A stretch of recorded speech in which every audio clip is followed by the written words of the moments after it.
Previously on Homegrown.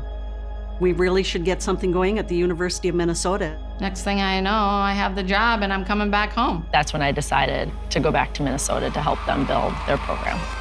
Ritter Arena gave the Gopher women's program ambiance immediately. I was so excited to come home. When we got on the ice, just our hockey IQ levels just synced. Nowadays, they're skating faster, they're stronger on their skates. They're training and working all year round because they know they got something to work for now.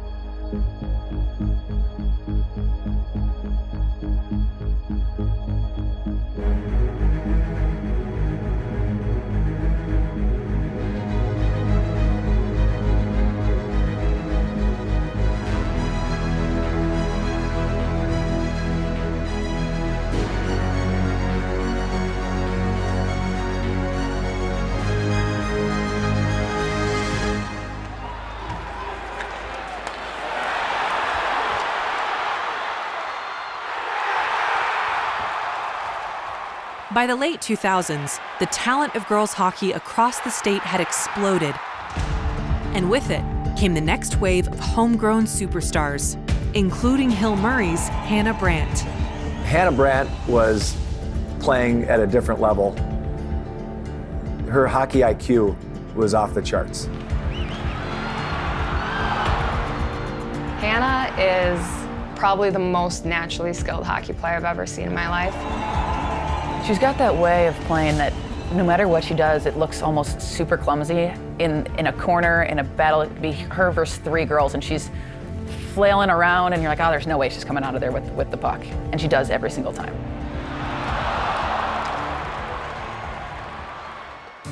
Brandt won the Miss Hockey Award in 2012 with Hill Murray.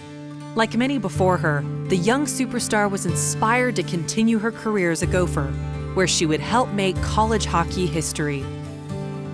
You can't grow up in a better place to play hockey than Minnesota, so I was lucky enough to go and watch the Gopher women's hockey team play. Pretty much every weekend that they were home, we would go and watch. Centering pass, Wendell score, 5-2. Obviously, Chrissy Wendell, Natalie Darwitz were people that I looked up to, people that I wanted to be like, whether that was on the ice, off the ice. I wanted to be a Gopher because of them. I wanted to make the Olympics kind of because of them as well. We remember actually as coaches, and our former players remember those young girls sitting in the stands, watching Chrissy and Natalie and others, and then you look 5 to 7 years later and all of a sudden those players are on our team.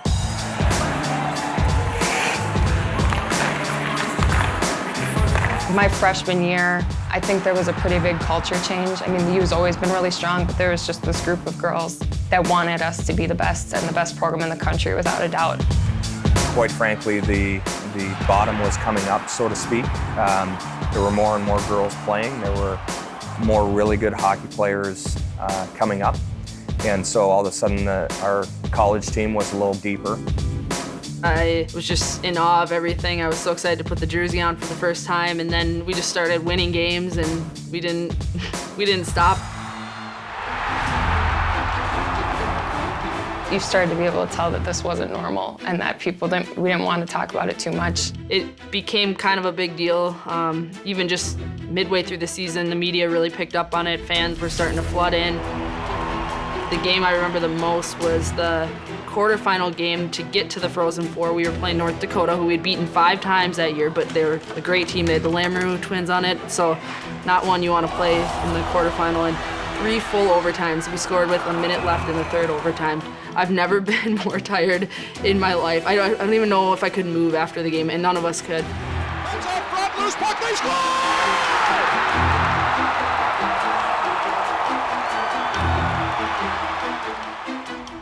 On March 24th, 2013, Minnesota put its 40-0 record on the line in the national championship game against Boston University, a chance to become the first undefeated team in women's college hockey history.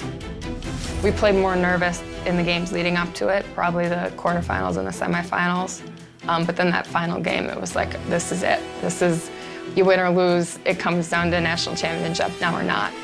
Kessel with some room, centers Menifee at her stick, lifted back for Menifee, across for Ramsey, she scores! Coming in, she'll shoot, she'll score!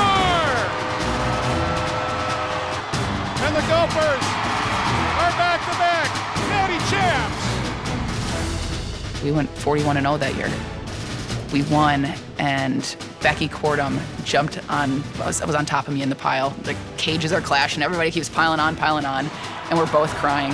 And she just looks at me and she's like, "We did it." And I was like, "We did it, it's over, we did it." Like, we don't need to stress about it anymore. An undefeated season, the only team to ever go undefeated in college women's hockey. Very heavy Minnesota base. Winning a national championship is obviously incredible, but to do it with the majority of Minnesota kids is really special too. 11 members of the 2013 undefeated Gophers were from Minnesota. 2 years later, 16 Minnesotans helped the Gophers capture yet another title, and 18 skaters from the state of hockey led Minnesota to a record-setting 7th national championship in 2016. Those special players like the Hannah Brandt and Danny Cameronese and Lee Steckline, players like that, who are now Olympic gold medalists, and to help them in their career, I know our staff took a lot of pride in helping them become, being a small part of what they've become today. All in all, 15 former Gophers have gone on to compete in the Olympics for women's hockey. 6 skaters from the U represented USA in 2018. You know, we're kind of Minnesota's team, I guess you could say, with as many Minnesotans as what we had. But the Gophers weren't the only ones fighting for the title of Minnesota's team. There was another, led today by a young standout goaltender from Andover. I haven't really ever talked about this on air. Drives wide on the backhand save made by Rooney, and she is the all-time saves leader in UMD hockey history. I chose UMD because my cabin, actually, when I was growing up, was 30 minutes from here, so I was really familiar with the town, and I kind of wanted to be different. I mean, I did have a dream when I was younger to be a Gopher hockey player, but as I grew up, that kind of switched over to being a Bulldog. They're a very respectable hockey program with their 5 national championships, and I know we haven't had one here in a while, but I mean, being a part of the team who is growing and trying to be able to accomplish that dream again is something that is just so special. At just 20 years old, Rooney became the youngest Minnesotan to make the 2018 Olympic women's hockey team. And yet, it was her number that was called upon to save gold in South Korea. From Gangneung Hockey Center, the women's gold medal matchup between the United States and Canada. This is the game we have been waiting for 4 years. The Canada-US rivalry has been dominant for a long time, and it's a very big deal. Every time these teams face off against each other, you expect everyone's best. We had a lot of veterans who have gone through the heartbreak of losing that gold medal game, and then we also had a bunch of rookies who had nothing to lose. Going to 2 already and losing, especially in the way we did in Sochi, being up 2-0 to lose in overtime. Up 2-0 with 5 minutes left to go, I think, in the game. We beat Canada quite a bit, especially I think a group my age. We had success at a U18 level, at the U22 level, and at World Championships. But as a program, we just weren't having that success at the Olympic Games. For the 5th time in 6 Olympics, it's the United States and Canada facing off in a gold medal game. Playing in that gold medal game was definitely the most amazing experience to date in my career. I mean, there was nothing like it, especially the fact that it came down to a shootout. I've never had a shootout determine something so important, so that part was a little weird for me, and I didn't know how I felt about it. I think I was actually like laughing on the bench a little bit, just like, we're playing for a gold medal and it's in a shootout. First shooter for the United States, Gigi Marvin. Being from Ward, like, we just love to take shootouts. We take shootouts all the time. I was excited. Sometimes, like, you get nervous, and it's natural. You're just in the game, and there's a little bit of uncertainty. But I had such a smile on my face. I'm like, this is so fun. Scores! And the pride of War Road, Minnesota puts it to the back of the net. Gigi Marvin's goal was incredible. I mean, I think she kind of whiffed and fell, but she still managed to get it in the net. My little cousins, when I got home, they're like, geez, you pulled the Kucherov, because the Kucherov is the intentionally miss the puck. And I'm like, yeah. And one of my other cousins walks up and was like, no, she didn't. She totally missed it. The United States took a 3-2 lead into the 6th round of the shootout. Just one more save separated the red, white, and blue from gold. Shooting in the shootout was awesome, but then you have to sit on the bench and you have zero control, so I kind of get a little bit what the fans were feeling at home, because they have no control. I don't remember a lot of it. My teammate had her head down, she couldn't watch it, so you're given the play-by-play. When I try to think about what I was thinking during that moment of the shootout, I think I kind of just blacked out in a sense. I try to describe it and I really don't remember. Back at Augusta. Must beat Rooney to keep Canada's hopes alive. She is stopped! The United States wins gold in Pyeongchang!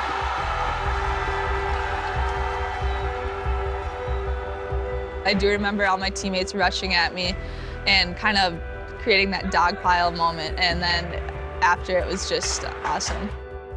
Just to finally see that last shooter go for Canada, and Maddie saved it and we got to throw our gloves. That moment, I don't know if there's a word for it. It was just like disbelief. I can't believe it. I can't get on the ice fast enough. Throwing your sticks and gloves and skating around with the flag in their arms, seeing your family in the stands. I can cry just thinking about it. It's unbelievable the sacrifice that so many people have made. In 1998, there were 2 Minnesotans on the first U.S. women's gold medal hockey team.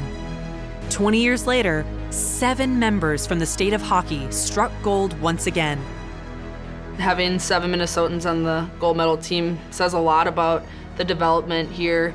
I think there could always even be more. I'm a little biased, but I think Minnesota produces some of the best hockey players in the world, I guess. I was 20 years old. It's really hard for me to think that people look at that moment as a historical moment, but it is. It was a huge momentum change for women's hockey, and we laid a great foundation moving forward and fostering the development of women's hockey. So it was a really proud moment to be a part of. I'll probably watch that game 10 years from now, 50 years from now, and still feel the same emotions. From high school to college, and now Olympic glory, Minnesotans seemingly had every opportunity at their fingertips in women's hockey, but there was still something missing: a professional team. That changed thanks to the Whitecaps. When I was done with the Gophers, I was like, I can't be done with hockey. It was myself, my dad, Jenny Potter, who is Jenny Schmigdahl, and Dwayne Schmigdahl, and we kind of got together and said, hey, how do we start a women's team in Minnesota? We have plenty of talent now. That's when it started. It started in August of 2004, and we played our first games in October of 2004, and we were the only U.S. team, and we had a lot of traveling to do, and I went out and sold stock for buying into our team, and then I spent all that stockholders' money. It's come a long ways from 14 years ago. Back then everyone was paying like $1,500, $2,000 to play a year. We had to, do our own transportation. We had to get our own hotels. The NWHL started, and then they wanted us to come out, and we played them in exhibition games. We weren't in a league, but we were playing games, and we had our team together. The Whitecaps officially joined the National Women's Hockey League in 2019. And on March 17th, as a first-year expansion club, they found themselves in the Isabel Cup Championship against the Buffalo Beauts. With the game tied at 1 in overtime, it was a proven homegrown star that put an end to it. I think we were all pretty tired. It had been a tough game, probably the toughest game of the season. So someone won, I think it was Katie McGovern, won the face-off, came back to me, and I figured it was a good time to just get the puck on net. Whitecaps win the draw.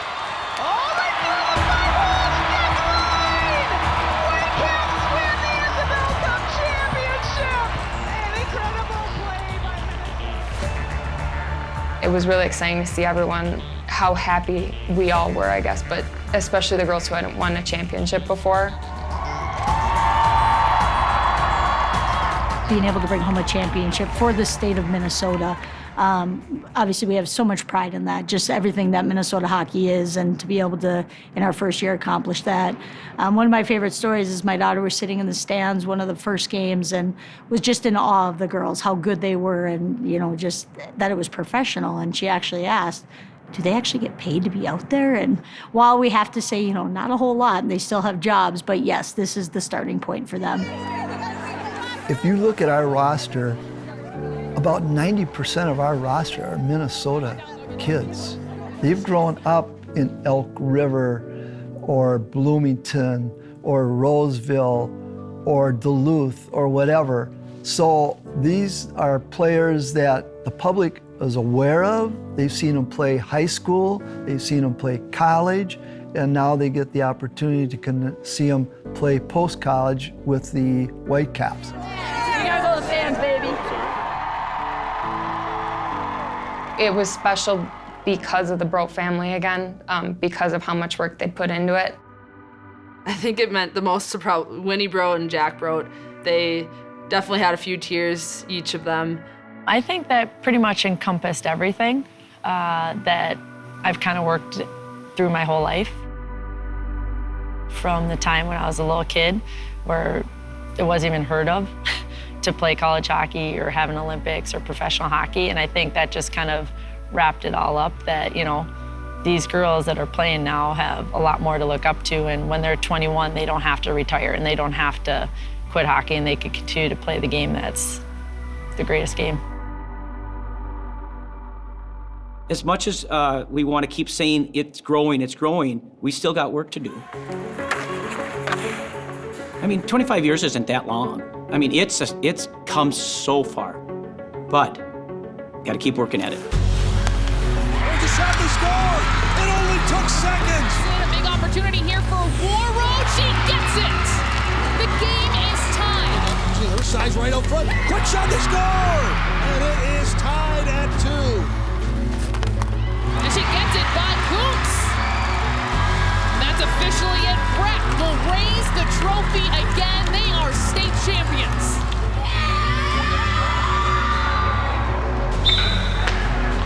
God, there it is! There it is! They come ready to work every single day. In practice, every game, they wanted more than anything. Lost it, rebound shot. Swain scores. Edina. 3 in a row. You want to be the best and make history, and it's just really hard to do, but we want to do it because it's fun and it's rewarding. For most of the kids in the past, it was over when they finished high school. Now the dreams are bigger, the goals are bigger, and they're working harder than ever to achieve those goals. Right now on our current team, we have 8 Division I players, which is a ton. These girls are really working hard towards that goal. They see a ton of alumni go on to do it, and they say, I want to do that. My dream since I've been 4, obviously, has been playing in the Olympics. And if that would be in my future, if that is there, I would love to do that. And that's something that I have dreamed about every day of my life. I think we're in a stage where I think it's growing, I think it's inching, and I want to explode. Chrissy Wendell in all alone. She scores and ties her own state record. Who is the next Chrissy Wendell? I don't think we've had a Chrissy Wendell, another one. I want people to have that role model of her in sight, but I want them to go, I have better resources than Chrissy. The game has grown since Chrissy. I want to be bigger and better than Chrissy. More than 14,000 female hockey players, over 150 Division I college athletes, dozens of professionals, and 7 current Olympic gold medalists, all more than any other state. What is it that makes Minnesota the premier destination for girls and women's hockey? Why here? The facilities? The equipment? Perhaps the answer isn't that complicated at all. We're the state of hockey, and that's the simple answer. Go wide! Drive! Blast it! Blast it! It's our passion. It's our number one, and you see it at all the rinks in our state, and it's something I'm incredibly proud to be Minnesotan and love where I'm from. We have the best youth programs in the country. I think we have the best college in the country. I think it's the right place to grow up playing hockey. A lot of it is up to us as the national team players, the pro level players, the college level players, to show younger girls what it's like to be an elite women's hockey player. And it's on our shoulders also to interact with them and get girls wanting to be more involved. In the next 10 years, we'll definitely see a huge jump in the girls' hockey. In Minnesota, it doesn't matter where we end up.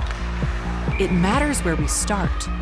From backyard ponds to local rinks, right here in our own community.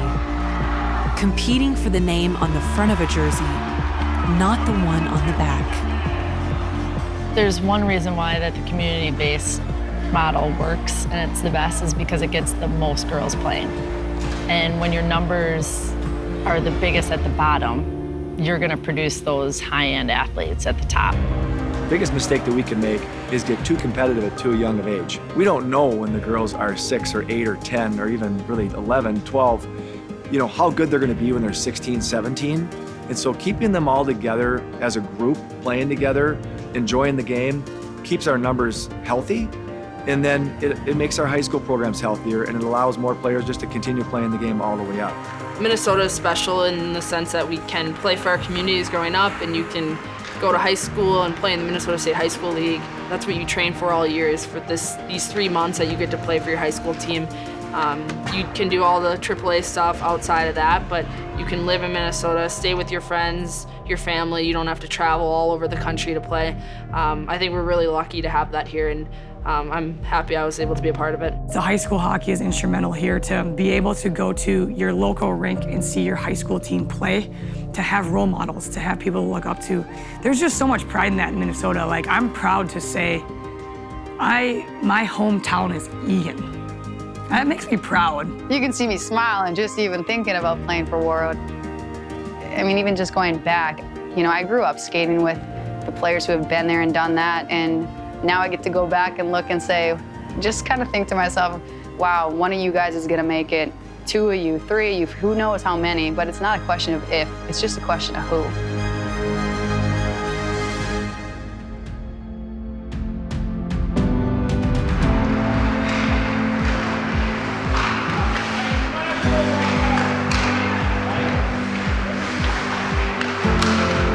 So exciting to be back in Hill Marie. I think they're still a little afraid of me, to be honest, but I'm excited to just be their coach, and hopefully we can get past that, like they're in awe of me or whatever. I'm excited to meet all of you, work with me on the names for a little bit, but yeah, I'm excited to be here.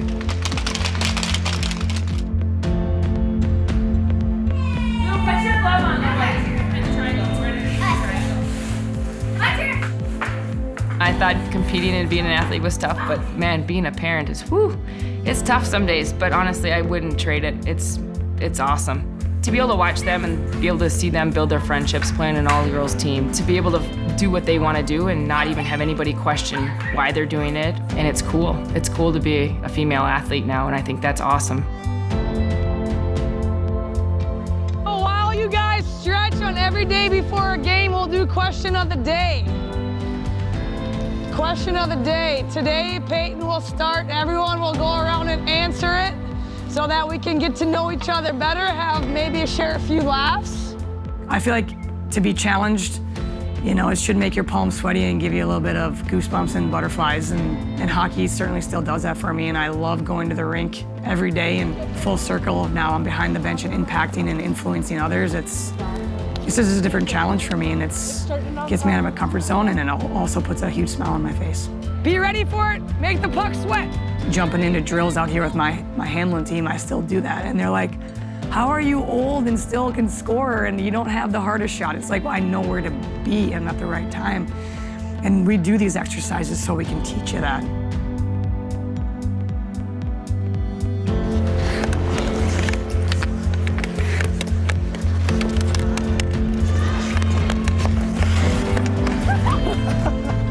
I think about this program even just in South St. Paul, in the state of Minnesota. I mean, it's been such a dear part of my life. I love what I do, and I just want to keep it going as long as we can keep it going.